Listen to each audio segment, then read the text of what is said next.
This is a Women with Disabilities Victoria podcast. We acknowledge that these podcasts were recorded on the traditional lands of the First Nations people of this country. We acknowledge their elders, past, present and emerging. We acknowledge that sovereignty has never been ceded, and this is and always will be Aboriginal land. From the Outskirts is a series of podcasts featuring women with disabilities who live and work in regional Victoria. I'm Liz Wright, a disability activist and advocate. I'm also the Manager of Community Inclusion and Women's Empowerment at Women with Disabilities Victoria. All the interviews were recorded in each person's home or workplace, so from time to time there is unexpected background noise. Artist Penny Dorgan talks about her passion for creativity, her work in the disability sector, and her focus on making an impact on systemic issues. During this episode, there is mention of depression, anxiety and mental health. Please take care, and if you need support or assistance, call Lifeline on 131114. This is Penny Dorgan, and we're on Wadawurrung country, and we pay our respects to past and present leaders and future and emerging ones. Hi Penny, it is so lovely to be here in your home, your beautiful home with your beautiful, beautiful pets around.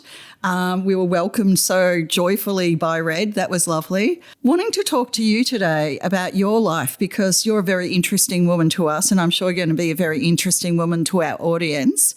Can you tell us a little bit about your story? Where did you come from? Where did you grow up? So I grew up in Finesford, which is literally just about 10 minutes from here. We grew up on a hobby farm. My parents wanted to raise us on a farm and went to a little tiny country school at Finesford. Then I went on to Clonard College and to Geelong High. And then I furthered my education at Gordon TAFE. And then I went on to RMIT and did a Bachelor of Applied Science. And what was your Bachelor of Applied Science wanting you to, where was it going to lead you? So it was a major in intellectual disabilities. So it was increasing my understanding in human services and the disability sector. So I've worked in disability sector for over 27 years.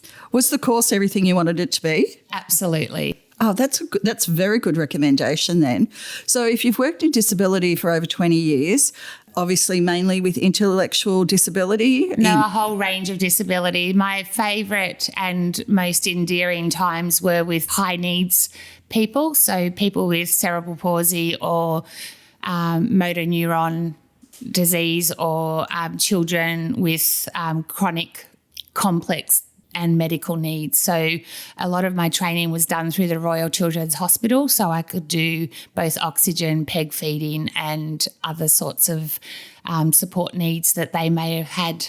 So was it more around kind of holistic healthcare, or was it also around companionship and friendship when you were working with individuals? For me, it was impeccable care, so ensuring that participants had their care met on a daily basis, but also that they had the opportunity to experience community life with you auspicing and being beside them to integrate into the community. Oh, that sounds like the type of worker everybody needs.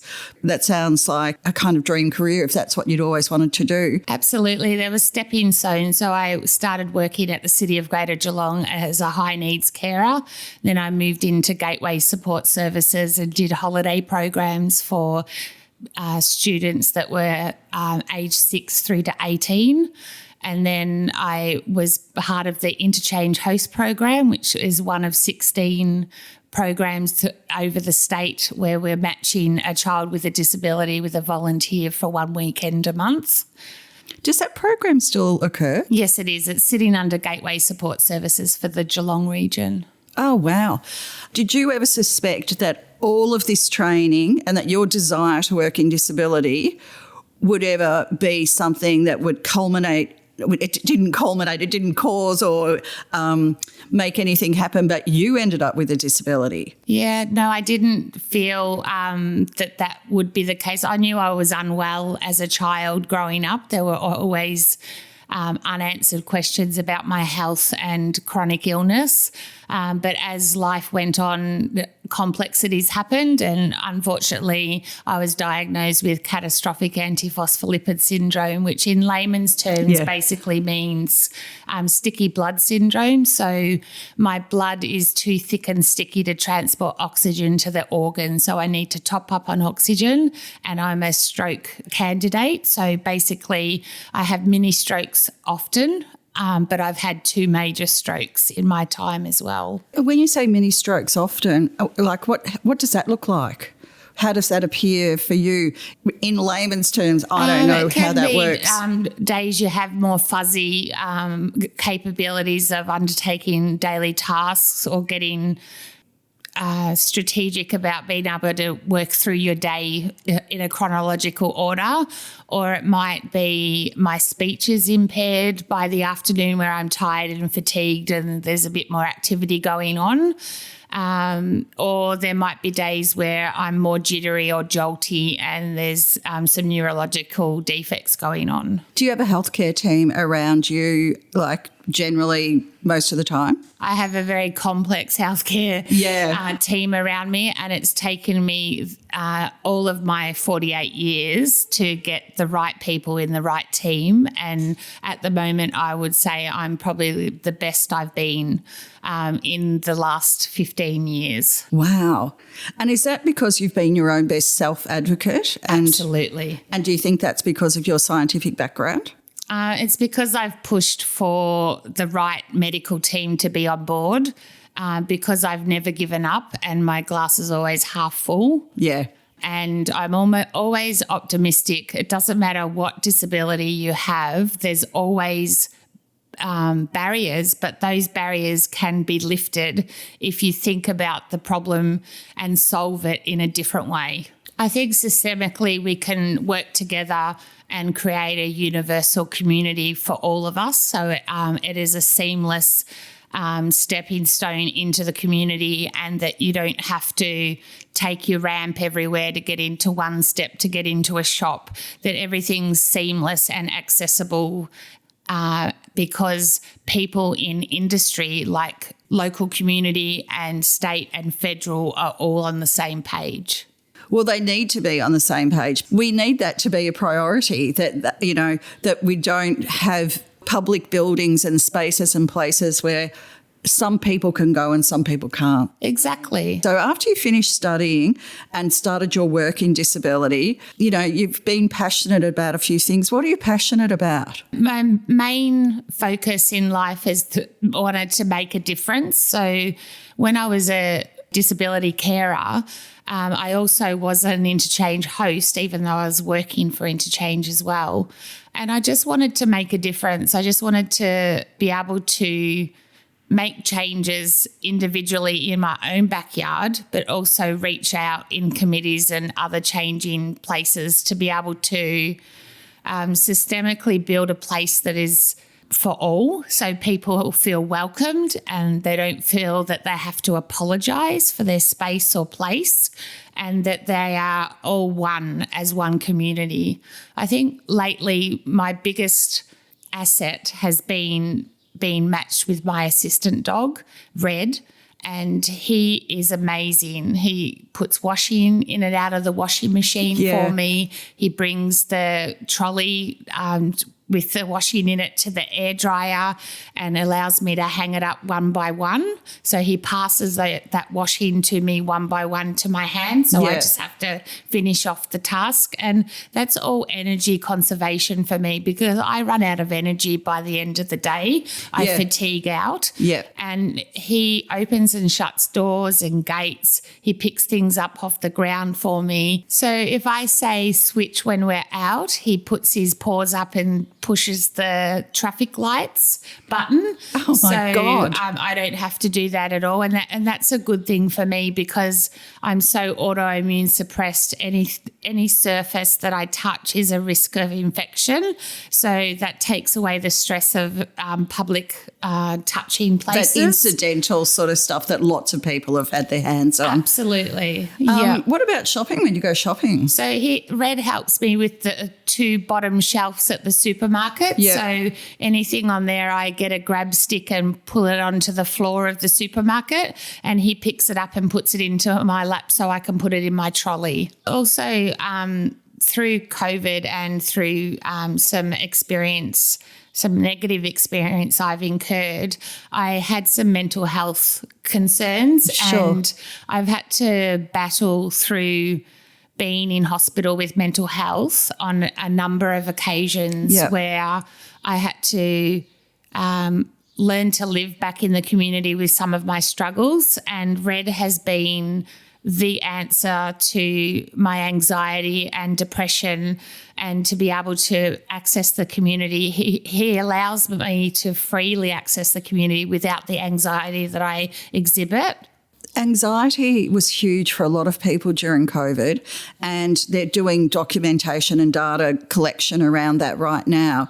But if you're talking about anxiety, depression, as well as other disability on top, that must have been a really terrible time for you. But having Red here now, it must be like liberating. It's funny you say that. Even though I was struggling through COVID, I still wanted to reach out and make a difference. So I signed up to a few I know you're going to say some Black great Dog stuff. Institute body mapping programs and research. So because I'm very artistic, I decided that body mapping would be a very visual and good exercise for me to partake in, but it also would be helping other people at the other end when they're looking at the body maps and reading how influential different things are in your life to de-stress and to be able to work through your mental health challenges. What does a body map look like? So how does that work? So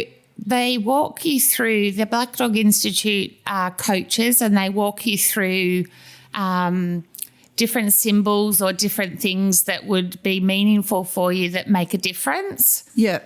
So I drew a silhouette of a person in a wheelchair, and then I made that into a jigsaw puzzle, because your mental health is all full of jigsaws and you have to put it back together once you've fallen apart. Yeah. And then within those jigsaw puzzles was the women's colours of green and purple, which strongly resonated. And then there were symbols like I had snail slippers on in the wheelchair in the silhouette, and those snails were that you would slowly retract back out into the community, but if it got too much for you, you'd put your head in your shell and go back into your little bubble. Yeah, so there were lots of little things like that. I had the lungs there with all the oxygen going through it, so breathing and Buteyko breathing method and mindfulness. Buteyko is a method that you use to be able to breathe. Usually asthmatics or people with CF or other would learn Buteyko breathing, so you get the air to the base of your lungs. Yep. Yeah, so you imagine a string from your nose all the way down to your belly button, and you've got to breathe all the way in very slowly to the bottom of that string and then breathe it back out again. Wow. So this is like a practical yet very symbolic and creative way to reassemble and regroup and look at how you can become the person that you were prior to the depression. Yes, exactly. Oh, I love it. I've never heard of it. Thank you for sharing that. Yeah, I feel the community still has a great way to go. Stigmatised mental health is unfortunately still rampant in the community. Yeah. I still feel very self-conscious about sharing, but I know by sharing I can help so many other people along the way.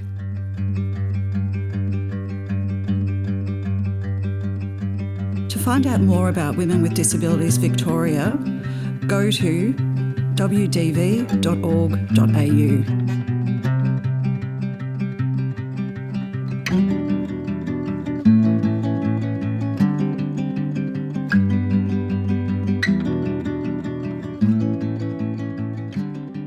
So obviously with mini strokes and the sticky blood situation, you might have to frequent hospital quite a bit. Tell me about your hospital experiences. Yeah, so since I was in year 9, I've had regular hospital visits, unfortunately, both for my lung condition, which I am actually in lung failure, so type 2 lung failure. Yeah. So I pick up infections and bugs a fair bit of the time because I'm autoimmune suppressed. Yeah. And then I put on 70 kilos plus when I had my mental health breakdown, and I couldn't get that off because I was in a wheelchair. Yeah. So I opted to have the last resort, which was to have a gastric bypass done. Yeah. And there were complications with that. And because I had already lung failure and other bits and pieces going on from having had 2 strokes and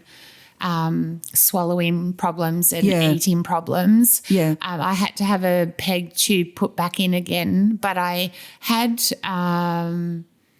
16 surgeries in 12 months, just to give you an idea, during COVID. That's more than one a month. That's more than one a month. I was in and out of hospital so much, and in and out of intensive care with complications. But I really have turned the corner, and I'm back on my recumbent trike doing cycling for the Great Cycle Challenge now, trying to get to 120 kilometres, which is my pledge for kids with cancer, and better research so that they end up with less consequences after chemotherapy and their treatment growing up. So with the gastric bypass and the recumbent bike sort of stuff, you're getting back your physical health as well? Yes, I've lost 74 kilos. Oh, my God, that's amazing. Yeah, so I've taken off what I put on with my mental health stuff. Yes, so I'm pretty happy with that, but I still have – my goal is still to lose some more weight. So hopefully the bike auspices that weight loss and we can get it still happening over the next 6 months. Well, it's fantastic, like the idea that you're raising money as well as using your bike, and Red goes with you, and that sounds like a really beautiful and pleasant way to be enjoying being outside again. Absolutely. And I have a friend that runs, so she's come along and she heads off in front of us and sets the pace. And then I'm behind on the recumbent trike, which is also an e-bike, so it helps me up the hills so my lungs don't get under too much pressure. And then Red trots beside me. So it's like dog paradise, really. Absolutely.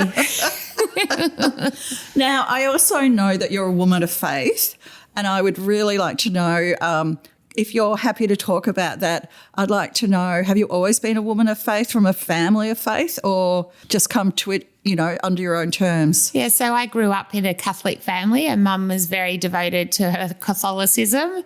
And then at 15, I had a dear friend that was diagnosed with cancer, and she had a different faith and invited me to her church, which was different to Catholicism. It was born again Christian. Yeah. And I gave my life to the Lord and decided to rededicate myself to becoming a better person through choices and decisions made by following Jesus and his example that he set the world.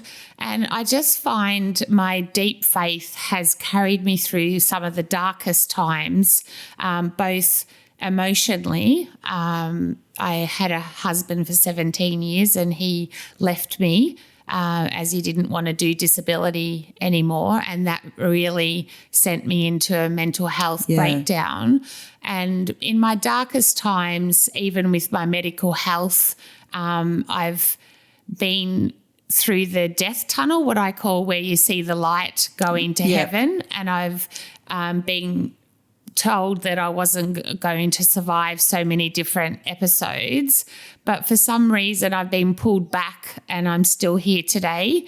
And I just feel my faith and my strength in decision makings around scriptural affirmations has been the foundation of who I am today. Well, you are a very generous and very outwardly concerned person, like with the bike like, as an example, raising money for kids with cancer.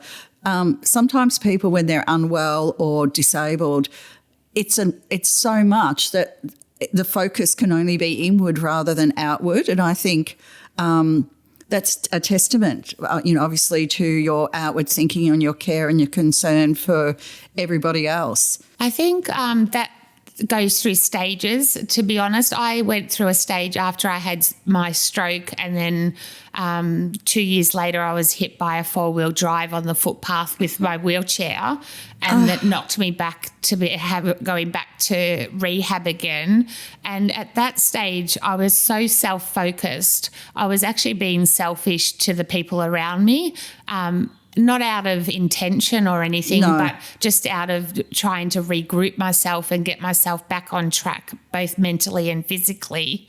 And I had to really work at that. So I think some people get stuck in their inward thinking about their disability or about their circumstances, that they then fail to see the bigger picture. I can give an example of one time I was on my way to rehab, and there was a crack in the concrete, and that really upset me, and I cracked it and I lost my cool that day. But metaphorically, when I look at it, you can get upset about the crack in the concrete and lose your plot about that, or you can be thankful that there is a path all the way to rehab, that you can actually get to rehab on the footpath with your wheelchair and you have mobility with your wheelchair. Or you can focus on that crack and you can lose focus for that whole day and ruin your day because you've been so negative about the crack. You're going back to pretty much full-time work. You're going back to work 4 days a week. That's coming up pretty soon. How are you feeling about that? Yeah, I'm pretty nervous about it, but I've been reassured by Latrobe Community Health, where I'll be doing local area coordinator work. I've been reassured that I'm qualified for the job and I have the skills to undertake what's desired to get an outcome.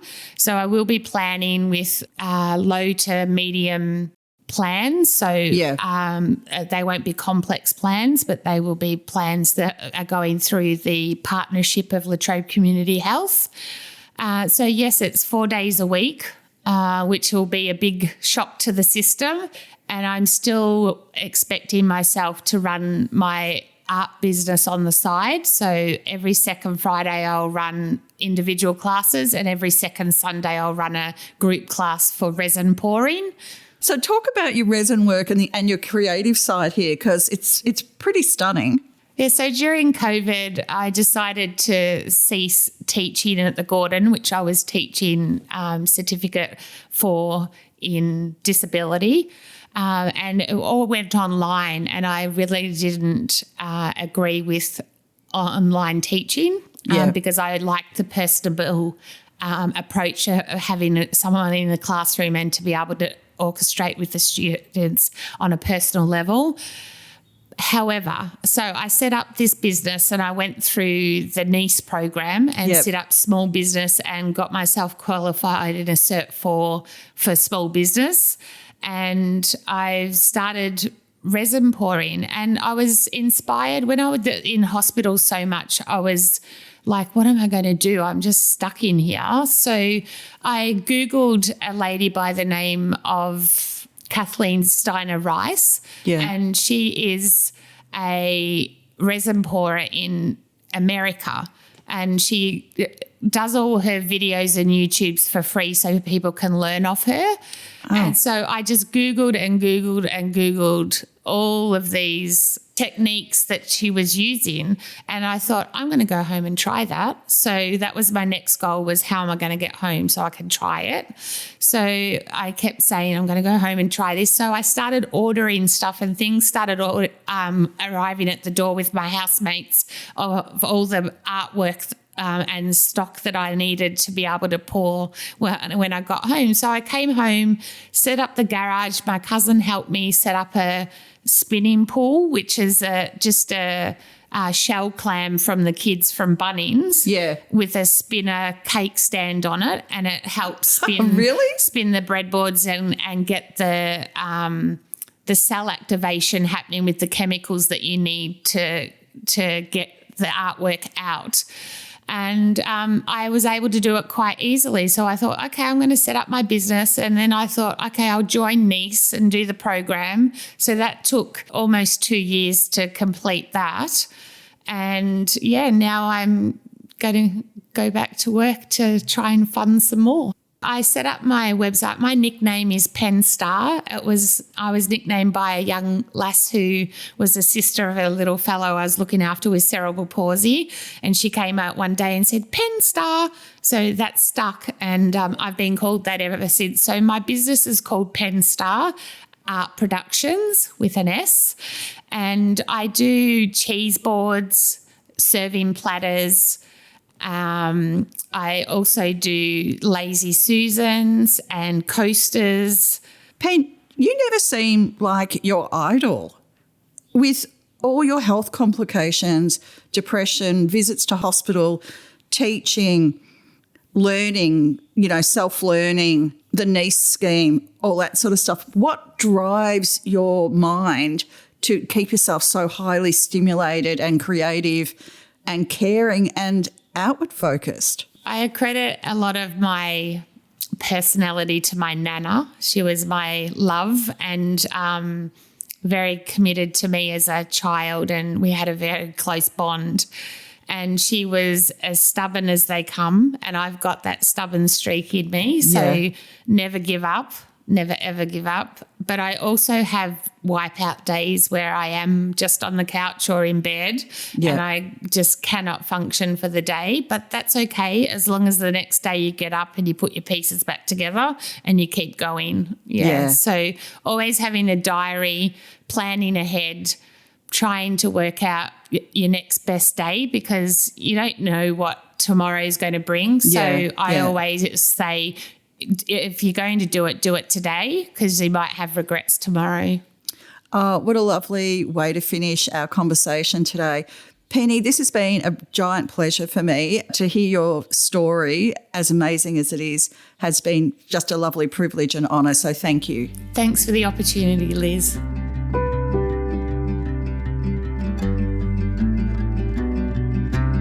You can view Penny's artwork at penstarproductions.com.au.